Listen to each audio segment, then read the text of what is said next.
ایک دفعہ کا ذکر ہے، ایک دور دراز گاؤں میں اویس نامی ایک لڑکا رہتا تھا۔ اویس اپنی نیکی، پرہیزگاری اور دعاؤں کی طاقت کی وجہ سے پورے گاؤں میں مشہور تھا۔ ایک دن اس گاؤں میں ایک انوکھی دکان کھلی جس کا مالک ایک پراسرار شخص تھا۔ اس دکان میں ایک نہایت ہی خوبصورت خوشبو والا عطر فروخت کیا جانے لگا، جس کے شہر میں آئے بغیر کوئی نہ رہ پاتا اور گاؤں والے نہ چاہتے ہوئے بھی اس کی طرف کھینچنے لگے۔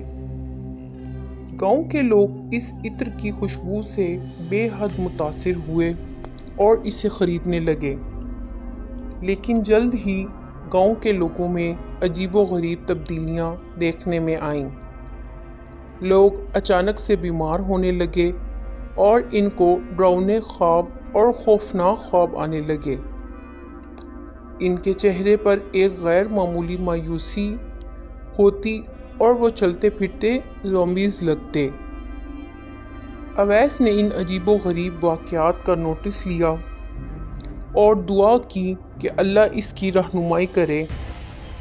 ایک رات اس نے خواب میں دیکھا کہ وہ پراسرار دکان کا مالک ایک شیطان ہے جو اس عطر کے ذریعے لوگوں کو نقصان پہنچا رہا ہے، انہیں خوشبو سونگھا کر ان کی روحوں میں تبدیل کر کے پھر شیشے کی بوتلوں میں بند کر دیتا ہے، جس سے اس کی طاقت میں 2 گنا اضافہ ہو جاتا ہے۔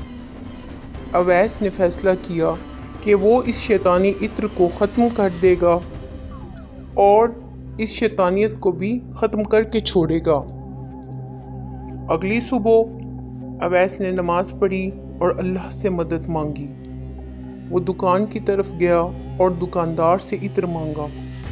جیسے ہی اس نے عطر کی بوتل کو ہاتھ میں لیا اور کھولا، ایک عجیب سی مسحور کن خوشبو باہر پھیلنا شروع ہو گئی۔